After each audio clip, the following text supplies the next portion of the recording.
নমস্কার, আপনারা দেখছেন ওঙ্কার বাংলা। সঙ্গে রয়েছি আমি সৌমি। নজর রাখবো গুরুত্বপূর্ণ খবরের দিকে।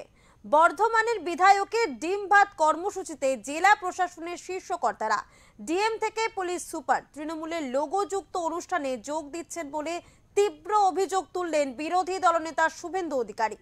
মঙ্গলবার সাঁইথিয়া যাওয়ার পথে বর্ধমান জেলা বিজেপি কার্যালয়ে সাংবাদিকদের মুখোমুখি হয়ে তিনি এই অভিযোগ করেন। শুভেন্দুর দাবি, বিধায়ক যদি 5 টাকায় খাবার খাওয়ান তার সোর্স জানতে হলে বর্ধমানের জেলা শাসক, পুলিশ সুপার এবং বর্ধমান দক্ষিণের বিধায়ক এই সবাইকেই ডাকা উচিত, কারণ প্রশাসন আর তৃণমূল সম্পূর্ণ একাকার হয়ে গেছে।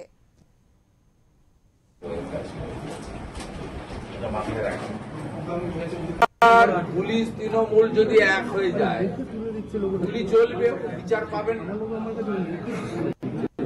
বিচার পাবেন না।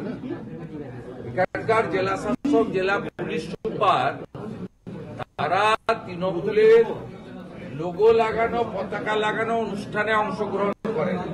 কিছুদিন আগে এসপি কে আপনারা দেখেছেন তৃণমূলের কর্মসূচিতে গেছেন।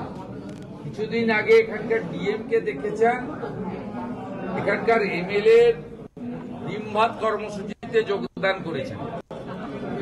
ডিএম একজন আইএস অফিসার, তার তো বিধায়কের সোর্স জানতে হবে। সম্প্রতি বর্ধমানের গুলিকাণ্ড নিয়েও পুলিশ তৃণমূল আঁতাতের অভিযোগ তোলেন শুভেন্দু। তার কথায় পুলিশ ও তৃণমূল নেতারা এখন আলাদা করে চিনতেই পারবেন না,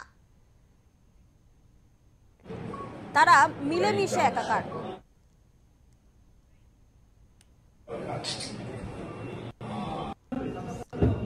এরপরে এই যে কোন সোর্স থেকে 5 টাকার খাবার খাওয়াচ্ছে তাদের যদি চেপে ধরে তাকে তো সোর্স বলতে হবে, তার আইটি ফাইলে দেখাতে হবে।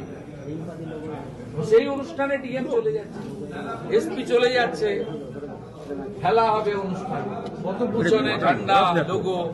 তাহলে কে পুলিশ, কে ডিএম, কে তৃণমূল, কোন তফাৎ নেই, মিলেমিশে একাকার হয়ে গেছে। হজবরল ছবি রেখে। পূর্ব বর্ধমান থেকে আমজাদ আলী শেখের রিপোর্ট, ওঙ্কার বাংলা।